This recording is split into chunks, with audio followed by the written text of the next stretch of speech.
Hello, this is Randy. Now we are going to move on to the spreadsheet. At the top, you will see in cells B, this one here, to G. At the top, you have percentages, and the percentages are percentages of how much each grade weighs. To find this, you would go to percentage and you would put a percentage sign there. Take away the zeros, so you know that it's just the percentages. I mean, take away the decimals, so just the percentages left left there, and this is where you would find that at.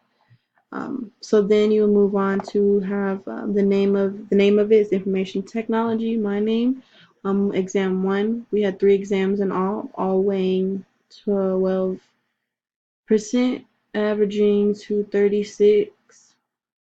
Then we had quizzes. All the quizzes were weighted 12% as in all. And we had, I think, 6 quizzes.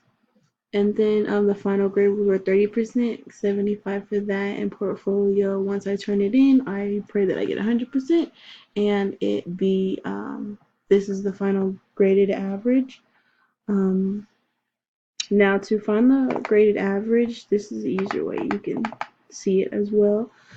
So what you would do is you would take the first cell. So you want to average all of these as well as the percentages, as well as what the person got. In this case, what I got. So I would do G1, and it says G1 because of the cell.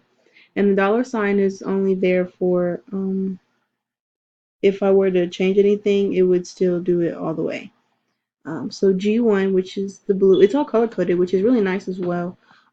So we have the G1, which is 12%, times G3, which is 3%. We're going to plus F1 plus F3.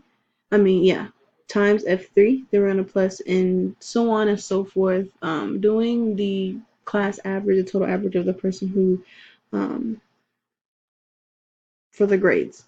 And that is that on that. And that's how we were able to,